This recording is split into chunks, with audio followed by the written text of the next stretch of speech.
We fight. They still told me that I was a fool, that I was crazy. They told me that all I do is get up in the morning, get in that cell door bars, and nag, and curse, and cry about my innocence. They told me that I did not know how to read, I did not know how to write, and I did not know how to speak English.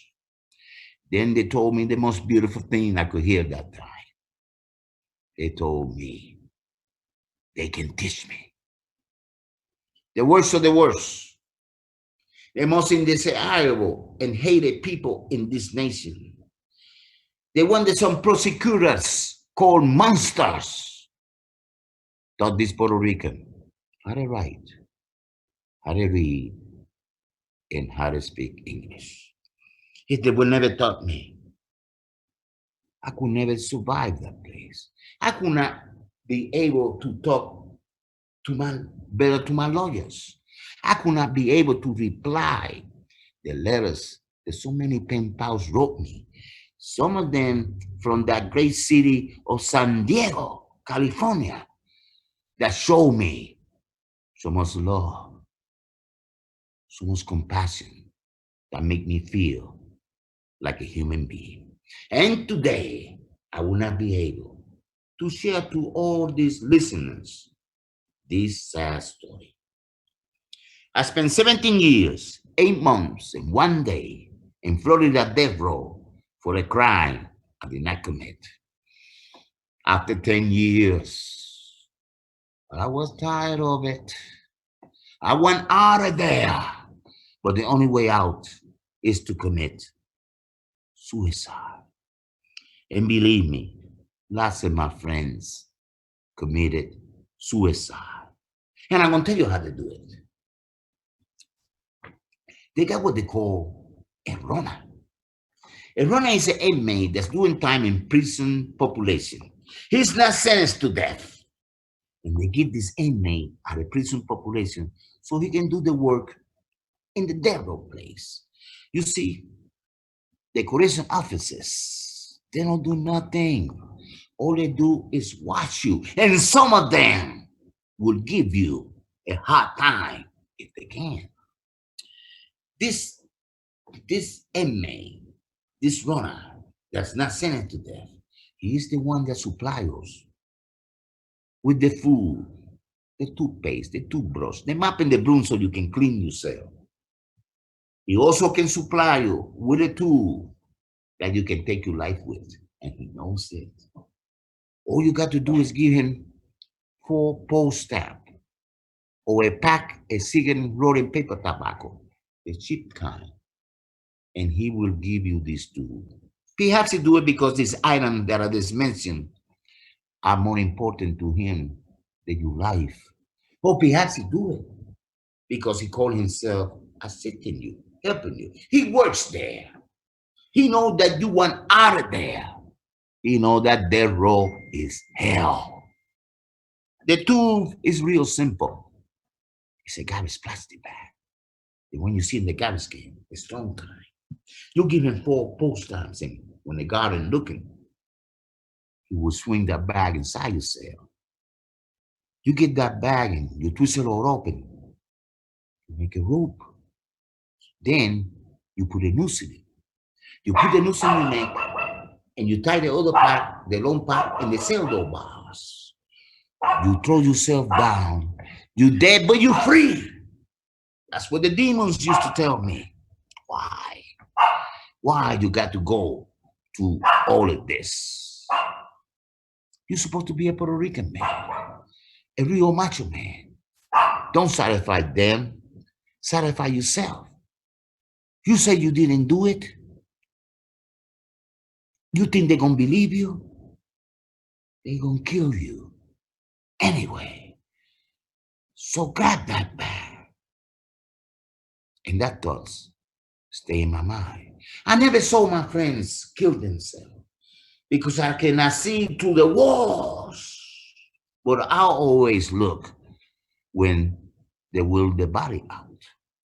You see, something in the back of my head tells me You're not going to look at your friend for the last time. So I have a mirror myself.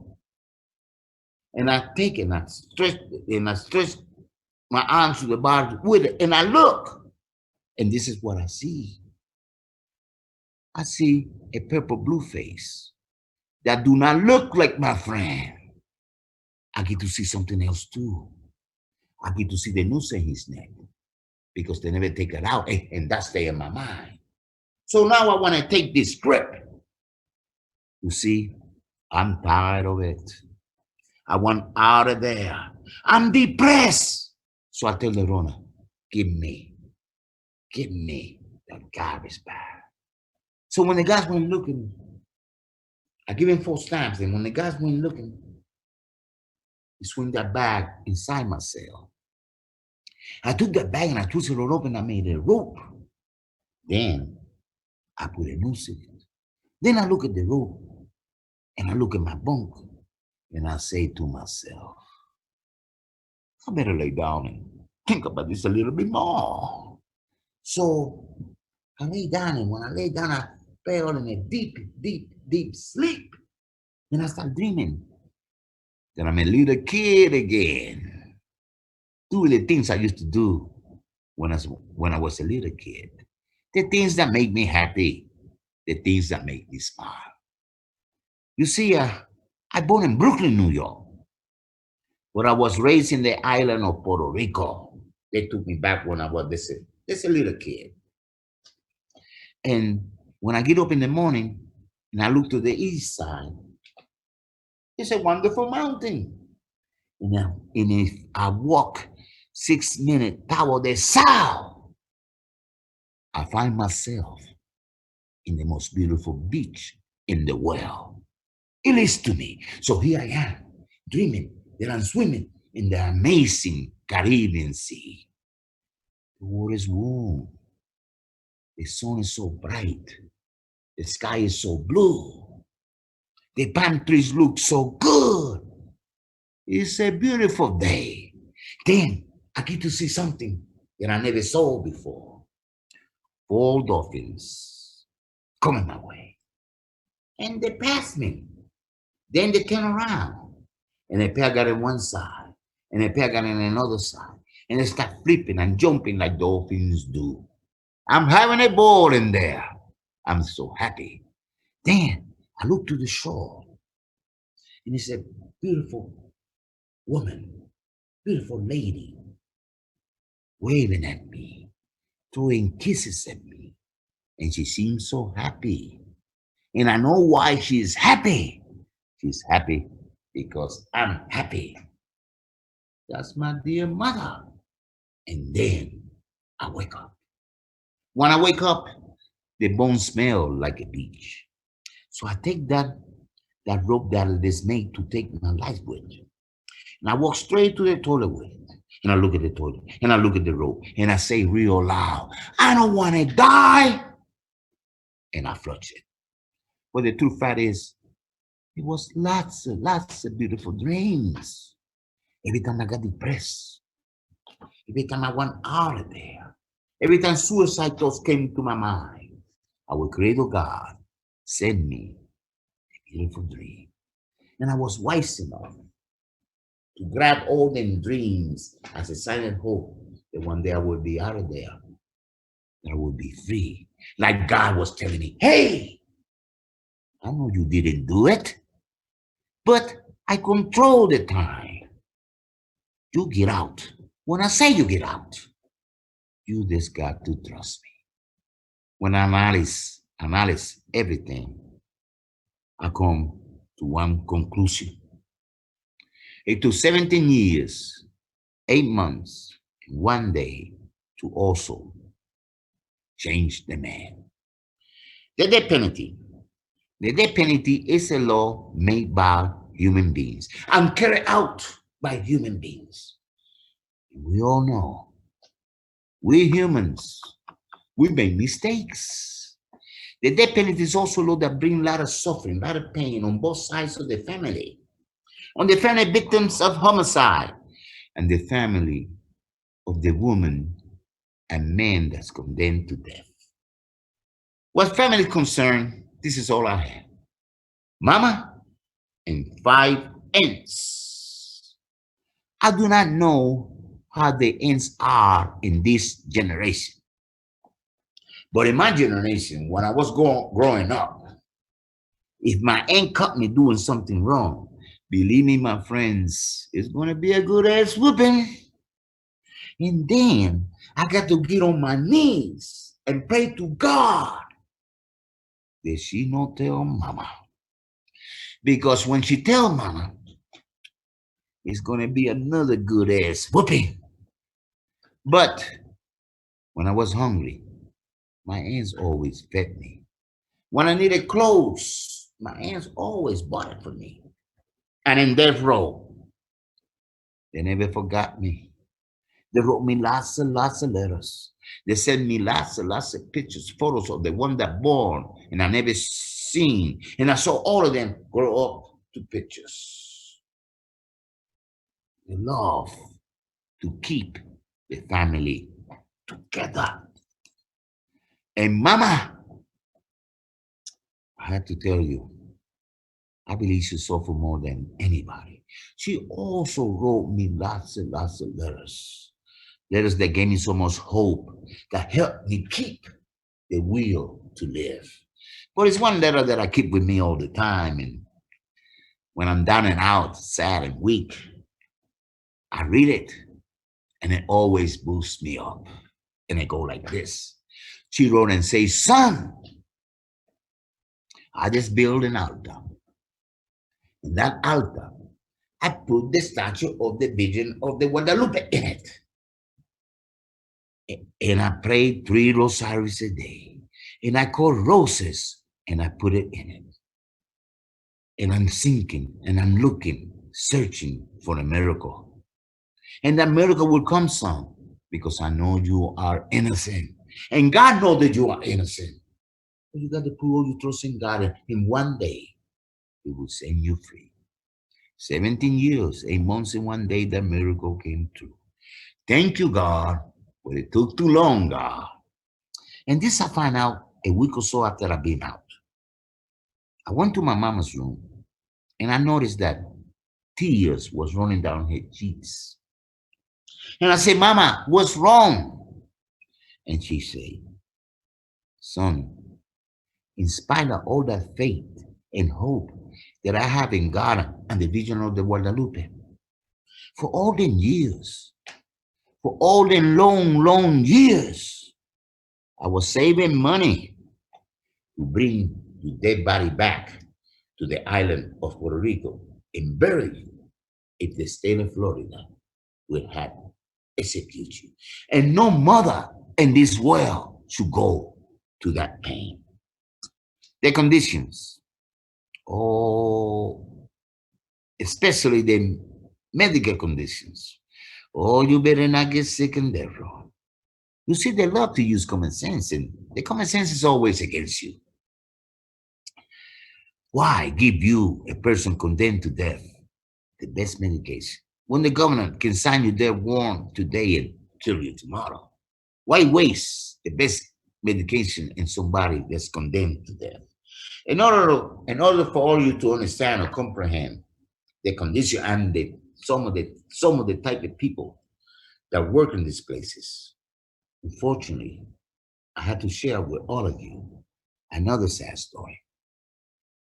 We go to the yard for exercise 4 hours a week. 2 hours on a Monday, 2 hours on a Wednesday, if it's not raining. All they got to see is that cloud in the sky. Inclement weather today. No yard, no exercise. And it's not one drop of rain falling. But this Monday we all went. All of the ones that taught me how to read, how to write, and how to speak English. Very particularly this African American person, this black man. I call him brothers. They all taught me how to read, how to write, and how to speak English. But this one here was very pushy. You need to learn this. You need to learn that. And I love him dear for that because I learned a lot from him. The brothers, they love to play basketball. Some others, they play volleyball. I like to lift weights. because I can burn steam more faster and perhaps I can rest in the cell better. So my brother's playing basketball, and all of a sudden he falls to the ground. And we all got concerned and ran close to him. When I got close to him, I noticed that white foam was coming out of his mouth, out of his nose. So I assumed this got to be a stroke or a heart attack. So we tell the guards in the gate, you have a man down that need medical assistance. And they take the time with a walkie-talkie. And they call the clinic. And here comes this so-called nurse. He's a tall white man with a great big belly.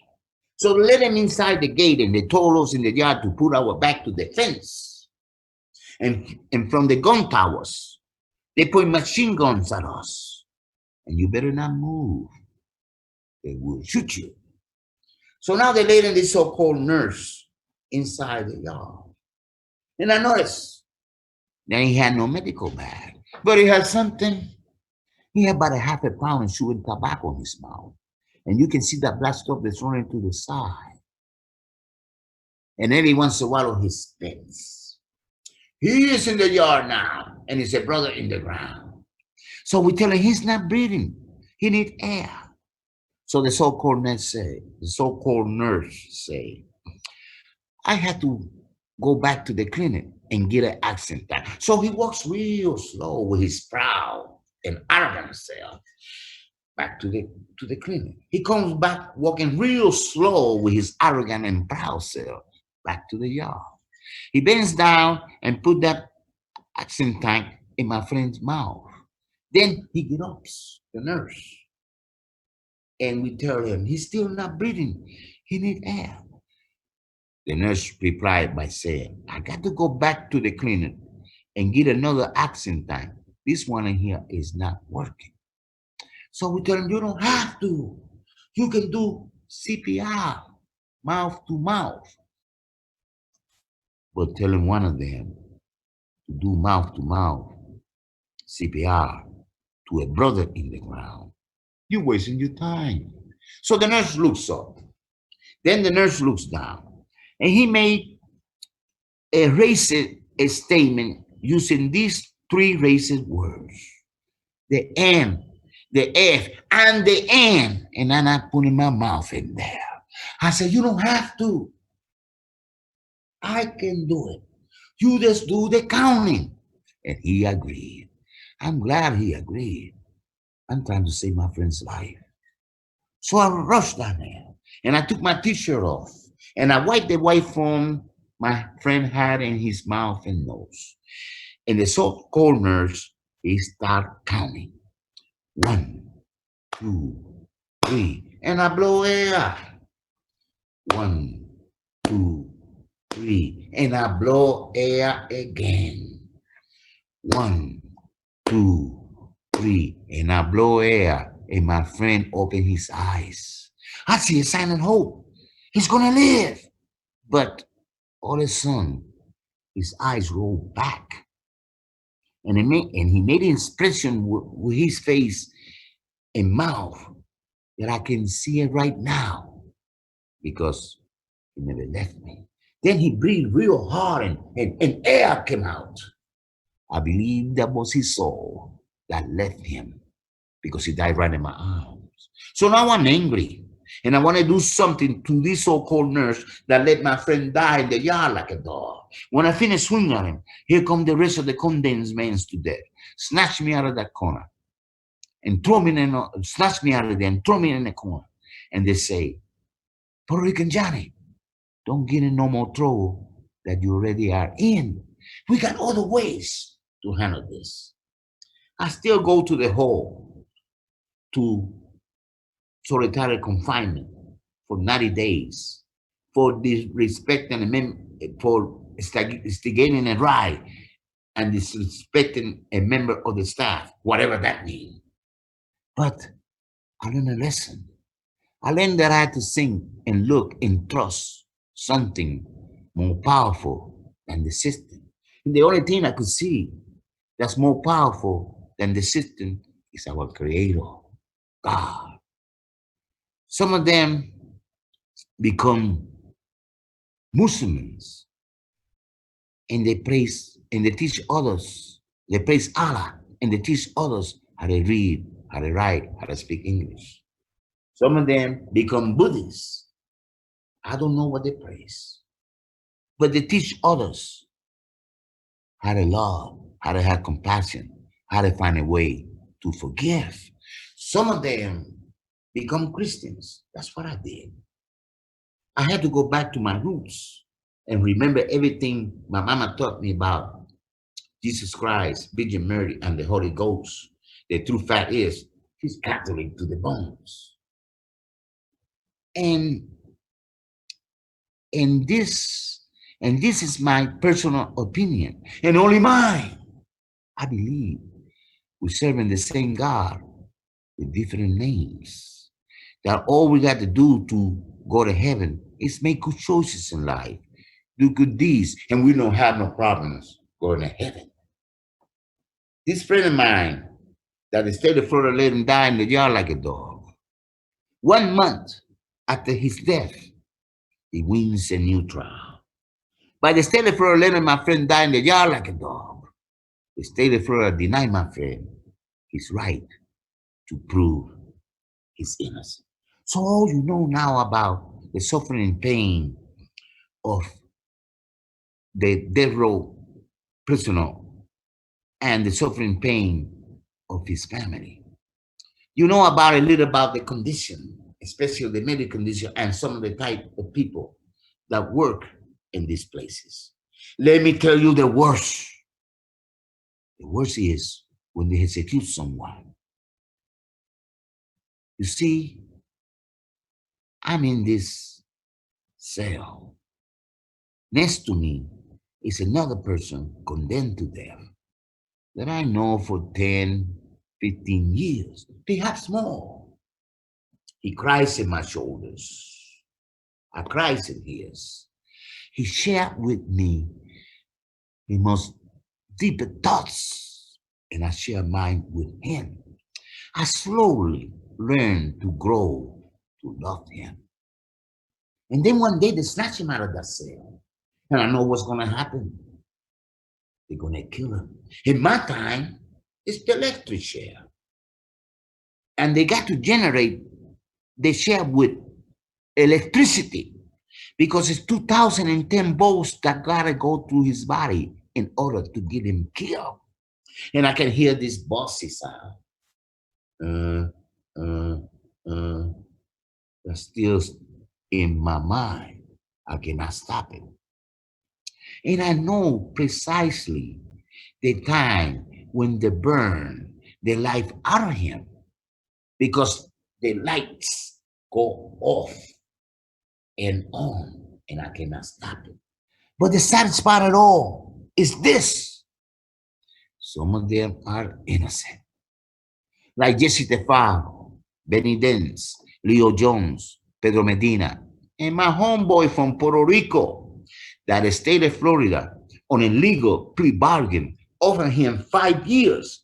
He did not took it simply because he did not commit the crime. And I cost him his life, Angel Nieves Diaz. And all I can say is this. I'll see you soon. But enough of sad stories. Let me tell you how I got out of there. And I'm going to tell you right from the jump, I was not saved by the system.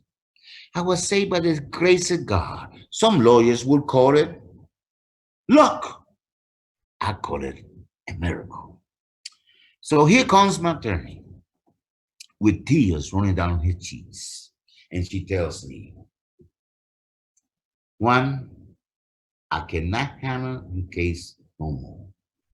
And I say, why, Miss Gail? I don't need no new lawyers now. You know my case better than anybody. And she said, you know why? I lost 5 clients. They are your friends. No mistake when she say she lost 5 clients. It's 5 human beings that the state of Florida, the governor of Florida, legally killed. If one of my listeners wants to become a criminal lawyer, and I wish you will, we need you. Be careful with the death penalty cases. They can get to you. So Miss Gail, my attorney, say, Juan, this don't worry about it. I'm gonna get the agency to assign for you the three best lawyers they got and the best investigator. I finally got the dream team. So here comes my new lawyer, and he tells me, Menendez, you ain't lost too many appeals. I told him, tell me something new. So he tells me, well, we're going to try one more time. But if you lose this one, you'll be lucky if you live 3 years. I say if I lose this one, I'll be lucky if I live a year and a half. You know who the governor of Florida is. He won't have no problem in signing my death warrant. So his strategy was to send the investigator out to see my trial defense lawyer. Remember? They wanted us to pat me in the back. And the first miracle occurred. My trial defense lawyer, they wanted us to pat me in the back. He just became a judge. And I thank God that he became a judge. You see, by him becoming a judge, it creates in the legal world a conflict of interest. And that conflict of interest gave me the opportunity to move my case out of that racist county, out of the county where they fabricated the case against me, out of the county where the good old boy network operates. And it moves from Parto, Port County, Florida. And by the way, don't go there. It moves to Hillsborough County, Tampa, Florida. And it falls in the hands of a brave, courageous woman. A woman that wants to do the right thing. A woman that I can sincerely say, without hesitating, I owe her my life. Her name is Honorable George Barbara Fletcher.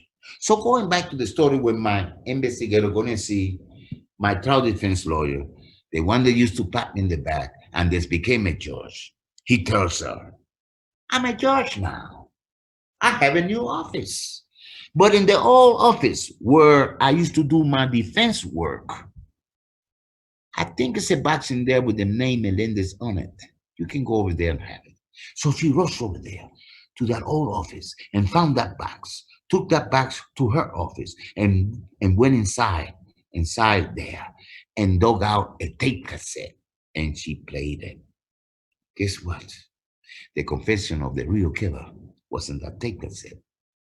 And my trial defense lawyer had it 1 month before trial. This opened a can of wounds now. The case in the hand of a brave, courageous woman that wants to do the right thing. So when Honorable George Barbara Fletcher listened to the take confession of the real killer, she immediately made a court order to the prosecution office and demand that he send any papers, any documents, any notes on my case. If he has some to do so. And he did. Guess what? He had a copy, a transcript of the take confession of the real killer. He also had it 1 month before trial. But he had something else too. He had 16 documents that corroborated the take confession of the real killer. 16 documents that he never turned in to trial defense lawyer at the time of the trial. What creates in the legal world a Brady rule violation. Will hold in exculpatory evidence, evidence that indicate that you did not commit the crime. By that time, I already had 3 eventuary hearings, and I was able to establish more than 20 witnesses that also corroborated the take confession of the real killer, including the wife and sister of the real killer, including law enforcement officers, criminal lawyers, former prosecutor investigator, former FBI agent, friends of the real killer. In the end, they had found physical evidence against the real killer. The real killer was also a police informant. So now Honorable George Barbara Fletcher got all this ammunition. And she decided to write a 72-page opinion on it. And that 72-page opinion, she chastised the prosecutor for the way he handled the case. She chastised law investigators for the way they investigated the case. And she chastised the man that pat me in the back for the way he called himself defending me. And she granted me, ordered me a new trial. And the same 72-page opinion, she really imply that you have an innocent man in death row. The prosecutor decided not to process the case, drop the case, dismiss the case. And that's why I'm here. Thank God, talking to all you listening now. I did not know the time and date they was going to release me. It caught me totally by surprise. They put shackles in my legs, chains in my waist, and handcuffs in my wrist. And they took me to a place they call the information room. It's not that far from the penalty place is. They sent me in a chair. In front of me is a desk. Behind the desk is a lady working on computers. And she started making some naive, silly, stupid questions. She asked me for my social security number. I give it to her. I know it by heart, but I wonder why she wanted. Then she started making some more silly, naive, stupid questions. Who you working with? What kind of job you have? And I must give her a weird look because she got up of the chair she was sitting on and put both hands in the desk that was in front of me and and looked at me and she said, Melendez, you do not understand what's going on in here, do you? And I say, lady, I don't have the slightest idea. I stay close the streets. I've been in there for almost 18 years. I'm in death row. They don't have no jobs in death row. Then she said she came very more closer to me, almost whispering in my ears, and she said, we are fixing your paperwork. You're gonna be released today. I do not know if you watch cartoons and you see this cartoon character. He gets a slap hammer. Hits the other one inside the head with it, and you can see that lump go up, and you can see he got a ring stars around his head. He's in a state of shock, but he's smiling. That's how I was, in a state of shock, but smiling, and I'm still smiling today. Then the correction officers they start acting different. They offer me soda pops and sandwiches. I say I don't want no sandwich. I don't want no soda pop. I want to go back to my cell, pack everything up, and get the hell out of here. And then I had to take physicals. And I never seen these people work so fast. I was the first, first one out of anything. They're moving people out of the world, out of the way to attend to me. And then they start calling me something then they never called me before. They start calling me Mr. Melendez. In some kind of way, I liked that. So now I'm in the cell packing up my personal stuff. And just about everybody in that row know that I was going to be released. And I want to say goodbye to my friend in the last cell. I got big smile in my face and I got tears rolling down my cheeks. And when I got in front of him, I could not say nothing. All of a sudden, I got sad because I leave them behind. The ones that taught me how to read, how to write, how to speak English, and such a extent, how to let hate and anger go. And I know the destiny. If we do not abolish the death penalty, perhaps they can kill them all. He had tears running down his cheeks.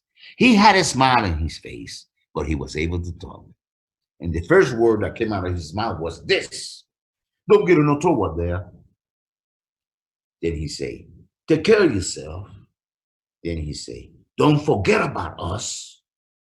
And the last word was, Take care of your mama. They all know my mama. This death row prisoner that shared these kind words with me before I left. His name is Clarence Hill. He changed it to Rashad because he became a Muslim. He is a brother out of Alabama. Unfortunately, I have to tell you that 7 o'clock p.m. On a on a on a Wednesday, 2007, he was executed. May God rest his soul. So just about every one of them was telling me the same thing. And before I get to that door that gonna let me out of that wind, out of that floor, I hear a clap. Then I hear the second clap and the third clap. They was making so much noise, clapping their hands, whispering, and banging the cell door bars, that the correction officers got angry with them and told them to shut up, be quiet. They stopped making noise. So I left that place. They was real happy to see me go. So now I'm in the door that will lead me to freedom. So when they opened this door, this is what I saw. I saw a bunch of reporters, ABC, PBS, the whole letters of the alphabet wasn't there. And no offense, no disrespect. Reporters sometimes make some silly, naive, stupid questions. The first one was, how do you feel? I did the Jim Brown on it. I'm feeling good. I'm going home.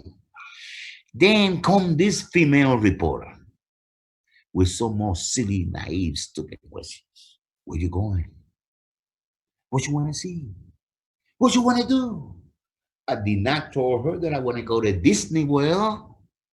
I told her, and it came naturally, it came from my heart. I told her that I want to see the moon. I want to see the stars. I want to walk on grass, on dirt. I want to hold a little baby in my arm and play with him. Of course, I told her. I want to talk to some beautiful women. That reporter that I had in front of me, she was ugly. But that's a joke and my luck. I miss the thing that we take for granted. The simple things in the, the simple things around me. I cannot understand the people in the free world when they say they're bored. When God has created so many things for us to enjoy, take care, and love. So many good deeds, so many good choices we can make in life. And speaking about good deeds and good choices, I have a confession to make. I'm still a dreamer. I dream and I pray to God every day that in my time I can see the death penalty abolished. But this dream cannot come true if all you listeners don't enjoy me. See, you listeners are part of my dream now.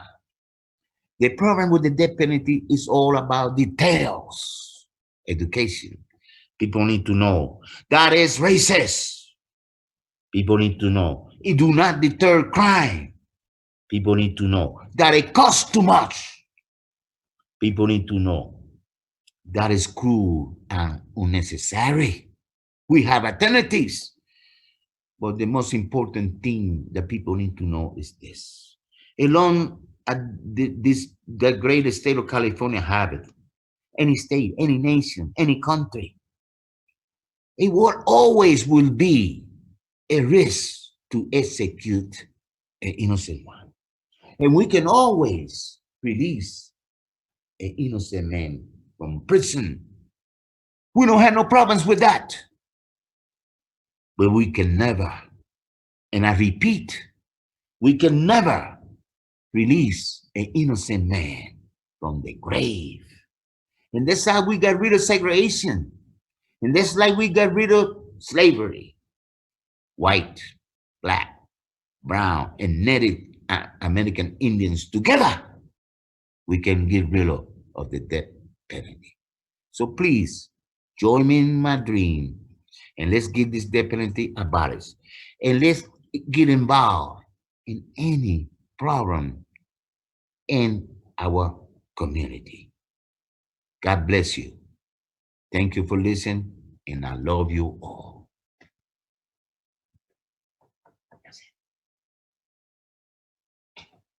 Juan, I have seen you speak now probably 5 or 6 times. This being the furthest we've ever been away from San Diego to Albuquerque, and you never cease to amaze me. You are absolutely fantastic, and we're so grateful to have you be here and be a source of inspiration for so many people when so many people are going through mixed emotions, not knowing what to feel at a time like this, such a critical turning point in our nation's history, especially as it relates to the criminal justice system. So thank you so much for being here. We do have some Q&A if you're open to some questions. I know Stefano's been monitoring that, and I'm going to turn it over either to Stefano or Judy at this time to go with the questions. Judy, if you have the questions, you can go ahead and get started. You want to say anything? Oh my God. Yes, I do. I have some of these very good questions that have been coming in. I'm just going to go with one of the first questions here is, how can we help you defeat the death penalty? That's a good question. Get involved with organizations that are against the death penalty, like Amnesty International, Witness to Innocence, and stay close to David P. Shapiro. He can help. He can help a lot. Okay, Judy. Right, you legislators, a lot of things. I think because the death penalty is essentially a state-by-state fight, at least until enough states have abolished, that the Supreme Court will then step in and find that the death penalty violates the 8th Amendment against cruel and unusual punishment. Because it is a state-by-state fight at this point, the most important thing is to get involved with a state organization. Most of the states that have the death penalty have an anti-death penalty group, such as in California, you have Death Penalty Focus. In other states, you have like the Wyoming Coalition to Abolish the Death Penalty, or whatever it is. But within your state, the most important thing is to get in touch with the state group against the death penalty, and then they'll give you specific directions in terms of how effective you can be within your state. There you are. Let's see. So we have a question about your first day of freedom. How did you spend your first day of freedom? It was very emotional. First thing I did, I wanted to kiss the ground, and I did. And I wanted to eat a Burger King, because we had a TV, and I used to watch that and look at that Burger King, and my mouth used to get juicy just looking at it. So I told my lawyer, I said, man, you got to take me to a Burger King. And I got my Burger King, and when I ate it, about 10 seconds, I was throwing up. I ain't been in Burger King since. So it was a very emotional day for me, and a very glad day that I will never, never, never forget. And I think soon after you were released, you went and you visited with some witnesses in the case. Yes. I visited people that went to help me out and they participated in eventuality hearings. And I told my lawyer, I want to tell thank you to all of them to went and testify on my behalf. And I did that, and I wanted to thank the judge that granted me a new trial, but because ethics, I could not say thank you to her. But when she retired, I'm gonna make sure that I hug her and give her a nice kiss. Okay, we have a question here about what is the one thing that kept you fighting and focused and optimistic on death row? If you can boil it down to one thing. One thing that helped me a lot You talking about to get out? Or, Well, just the one thing that kind of kept you going, kept you fighting, and focusing on I in got you. there. I got you. One thing that kept me going, it was pen pals. People that write me letters. Every time I got a letter from people in the free world, uh, it gave me the opportunity to think that one day I can be out of there. They really encourage me, and they give me hope. Being innocent also helped me a lot because I was thinking I never lose the hope that the truth will come out some kind of way. So all that, the family, my mama writing me letters, my aunts, and the death row prisoners when they told me how to read, how to write, how to speak English. That gave me, give me more strength to fight. Okay. And then we have another question here. What's the one, people like you to define just one thing, specify one thing that you would change about our criminal justice system? Oh, that's easy. Abolish the death penalty. That's kind of what I guess you might say. Abolish the death penalty. That's an easy one. Go ahead. Well, there's so much that we need Oh, to yeah. change from top to bottom in the criminal justice system. But for you, obviously, the death penalty is Oh, yeah. very personal. Very personal. Okay. And we have a question about Pablo Ibar, who I believe is still on death row Yeah, still on death in row. Florida. The question about him is, do you remember having coincided with Pablo when you were inside? Because Pablo is on Florida's death row, has been on there for almost 26 years. Do you remember having seen him in there? Are you still currently informed about his case, injustice in his case? I don't really remember Pablo Escobar, but I'm very familiar with his case because I try to help his family and stuff, but I don't really remember him real good. You know, as he came in there in the late '90s, I already was moved from Florida State Prison to Rayford, which they call it the Rock. They built a new facility, death row facility in Rayford, and that's when I got moved. And that's when Pablo went to the state prison. I was already out of there. Okay, so now we have a question about sort of adjusting to the free world, and specifically, was it difficult for you to obtain a job after release? And then also, was it difficult to adjust generally after release? It's a difficult for all of us that been locked up for so many years because the technology change, what the tools, everything. I find that when I go by jobs, it's all different to me. And yes, when I apply for jobs and when they find out that I've been in death row, that changed the whole thing. I spent 17 years, 8 months, and 1 day in death row. So if I apply for a job, they're gonna tell me, "Where's the last place you work at?" You know what I tell them? Death row, and that's killed the whole thing. Really, the only way Juan was able to get a job was through friends. Basically, strangers were not. No. Were hands off. They didn't want anything to do with Juan or give him a job. So it was really the way he was able to work was just through his own connections and people who trusted him. And really that's the only kind of jobs you've been able to have, right? Through connections. We have a question about what happened to the prosecutor who withheld the exculpatory evidence. He was they never fired him, but they took him out of the range they never after what happened to me, they never give him no more homicide case. And right now he retired I would say about 10 years ago. He retired and that was it. Yeah, and actually that particular prosecutor, this wasn't the first time that he had withheld exculpatory evidence.